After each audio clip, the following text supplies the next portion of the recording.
Morning বন্ধুরা, সবাই কেমন আছো? আশা করছি তোমরা খুব ভালোই আছো আর আমরা খুব ভালো আছি। এখন পুরো সকালবেলা নয়, 9:30 বাজতে যায়, ওই দিকে 9:30 একটু বেশি হয়ে গেছে। তো সকালবেলা স্নান টান করে আর সবে ফ্রেশ হয়ে সবে এসেছি। আমি কিছু খাওয়া দাওয়া করিনি, তো এবার খাওয়া দাওয়া করবো। তো দিদা হচ্ছে কি ওখানে প্রচণ্ড পাখার আওয়াজ হচ্ছে, আমার কথা তোমরা শুনতে পাবে না। তো যাই হোক, তোমার ভিডিওটাকে স্কিপ করেছিল জন্য না, পুরো ভিডিওটা দেখো, আশা করছি তোমাদের খুব ভালোই লাগবে। আর মা আর আমার বড় ছেলে যে স্নান করতে গেছে, তোমার দাদাভাই হচ্ছে গিয়ে কাজে গেছে। তো আজকের আমি পুজো দিলাম না, মা দেবে এসে পুজো, ওই জন্য আমি পুজো দিলাম না। তো চলো ভিডিওটা কন্টিনিউ দেখতে থাকো, আশা করছি তোমাদের ভালো লাগবে। তো স্নান করে একদম রেডি হয়ে আর ফোন নিয়ে বসে গেছে। এ পু, খাবি না কিছু? খাবে তো? কি খাবে? ভাত খাবি? এখন তো ভাত রান্না হয়নি। তো চলো আমি এবার রান্নার জোগাড় করবো। তো ফ্রেন্ডস, কাজ সেরে রান্না বাড়া সব সারা হয়ে গেছে, দুপুরে খাওয়া দাওয়া হয়ে গেছে। তো কেন ভিডিওটা কন্টিনিউ করতে পারিনি সেটাও বলছি তোমাদের।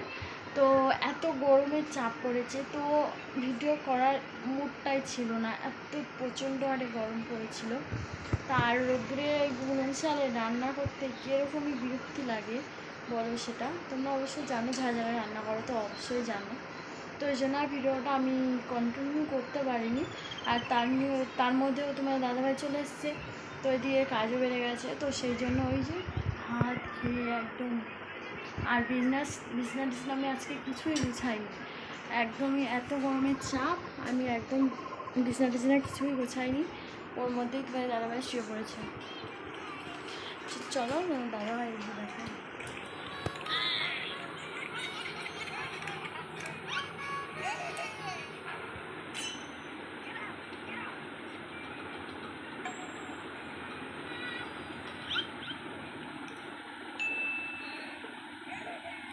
नाके चूल मुड़े टान। अरे कहना क्या चाहते हो?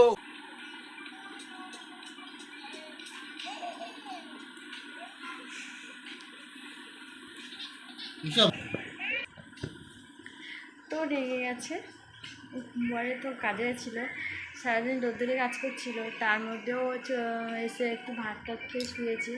তার মধ্যে যদি কেউ বিরক্তি করে তো সকলের ওরকমই বিরক্তি লাগবে, সকলের খারাপ লাগবে। তো সেই কারণেই তোমার দাদাভাইও খারাপ, রাগ হয়ে গেছে। তো ও শুয়ে পড়েছে আর আমাদের কচিবাবুও ঘুমায়নি, এখনও মোবাইল নিয়ে ঘাটছে। তো চলো আমি একটু রেস্ট নেবো, প্রচণ্ড গরমের চাপ। তো বিকেলে দেখা হচ্ছে। আজকে আবার হাট আছে, তাহলে আমি যাব না, মা সবাই যাবে, আমাদের এখানে বাজারে যাবে সবাই। তো চলো বিকেলে দেখা হচ্ছে। সো ফ্রেন্ডস, এই গরমের মধ্যে সবে উঠলাম ঘুম থেকে, হয়নি দুপুরে ঘুম, আর সবাই আছে। আর আমাদের এদিকে সবার ধান কাটা হচ্ছে, তো আমাদেরও হবে। তো সেই কারণেই আমি, মা গেছিলো দুপুরবেলা বস্তা খুঁজতে, তার মানে ধান 40-50 বস্তা ধান এরকমই হবে। তো সেই ধানগুলো তো সে বস্তা লাগবে, মেশিনে কাটা হোক আর হাতে কাটে। তো আমাদের এখানে জমিতে, পাশের জমিতে ওটা হাতে কাটা হবে, আর অন্যদিকে একটু দূরে আছে সেটা মেশিনে কাটা হবে। তো সেই মেশিনে কাটাইতে তো ধানের বস্তা লাগবে, তো সেই কারণেই ধানের বস্তা খুঁজে একটু পাড়ায় বের হচ্ছি। তো তোমার দাদাভাই না, আমি যাব একা।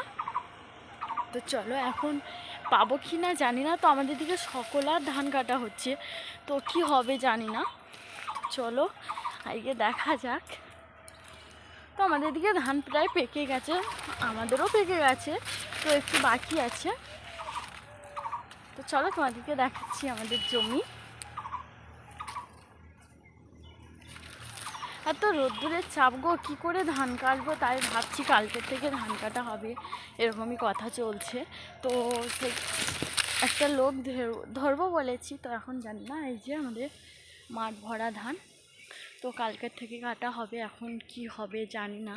তো চলো এই গরমের মধ্যে ধান কাটবো কীভাবে সেটাই ভাবছি। তো চলো আগে বস্তাটা খুঁজে আসি। তো এক জায়গায় খোঁজ পেলাম, তো সেখানে একটু দাম বেশি বলছে, তো সেই কারণেই আমি বাড়িতে চলে যাচ্ছি। আর তোমার দাদাভাই হচ্ছে কি সন্ধ্যাবেলা এসে হয়তো নিয়ে যাবে, কি করবে জানি না, আমার দাদাভাই জানে।